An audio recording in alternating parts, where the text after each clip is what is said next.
Meditation 29. Just once more.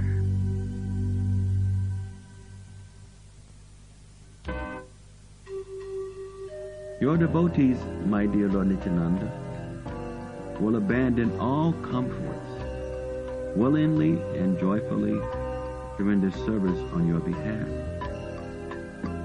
When others look for less challenging situations, your devotees become excited by the difficulties, seeing them as great opportunities to show the world how merciful you are. My Lord, I beg you to allow me to associate with these great devotees just once. Their love for you and service to humanity are the greatest benediction in these material universes. Your devotees are the most easy to recognize. Sometimes they are deprived of food and shelter as they work for you, being oblivious to bodily demands. When others are only thinking of their personal demands, your devotees simply try to acquire whatever they can to distribute to others. If they can give shelter to and feed others, they are satisfied. But if they can only feed and house themselves, they become intolerant of such a situation, preferring to go elsewhere to do your service, leaving their body aside if necessary. They fear nothing because they know that you have promised that your devotees shall never perish. Understanding this, they do not consider failure, knowing acceptance by you, the ultimate controller, to be the end of all activity. They measure all their actions in terms of such success. The great souls work with such pinpointed consciousness that it is evident their commission is not limited to these three-dimensional planes. The common people may laugh, harass, or even torture them, but their consistent request is, my dear beloved, please chant the holy names of God. They see everyone as an energy of Krishna and try by any means to uncover that spark of God that has been lying dormant under the suffocating layers of material energy. With great pity, they look upon the jivas that have been away from the loving association of their Lord. And when others shun such fallen souls, they search them out, eager to share their immense good fortune. By the mercy of these devotees, everyone gets the chance to develop pure love for you. Being around them constantly reminds everyone of you, as you are the only topic of conversation. Even asleep, they dream of you, as only your glories interest them. They have sacrificed everything for you, and you are ready to do anything on their behalf. You constantly reward their selfless service by giving them more service. The wages for their unconditional love is more love.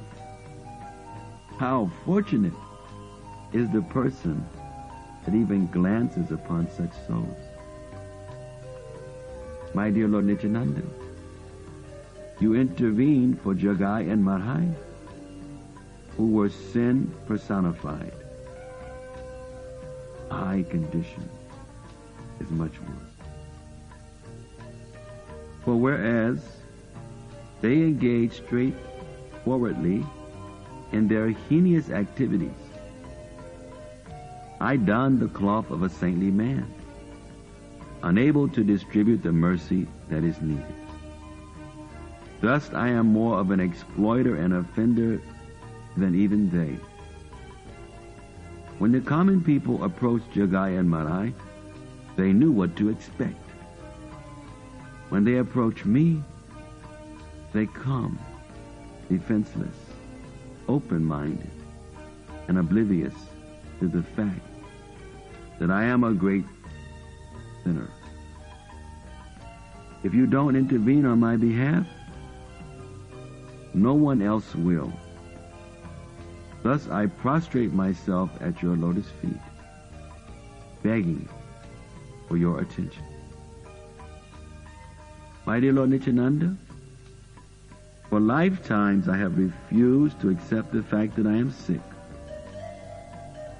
Now accepting my illness, I struggle to avoid the presence of the doctors. Knowing that sooner or later I must submit to a doctor, I choose those that are impotent or that only want to flatter their patients. Eventually I recognize that I must end this nonsense and seek the help of a genuine physician. I have envied you and constantly tried to avoid taking shelter of you. I have gone to all other sources, but now as I know how chronic my disease is, I must come to you for that guidance and assistance. People will catch my disease unless you help. Yes, it is true that I am so undeserving. I come to you because all else has failed. I lack the proper perspective, but I do know that you are my only hope. You never turn anyone down, not even one as unfortunate as myself. So I have presented my case before you. Now, what must I do? My dear son, if you were not under my protection, did you so desperately call out to me in this way? My dear child, if I were not using you, wouldn't you curse at me rather than beg me? Wouldn't you feel yourself worthy rather than unworthy of my love? Your desperation and your desire to help others are your medicine. Your chronic disease will soon disappear, and you will know for sure how to recognize and serve others who are also ill. Go on, my child, knowing that one day you will wear not only the uniform, but you will be endowed with the weapons needed to march forward victoriously on my command. My child, do not worry about your inadequacies. Your intense desperation guarantees my blessing. You are most fortunate because you recognize the imperative need to become a true soldier.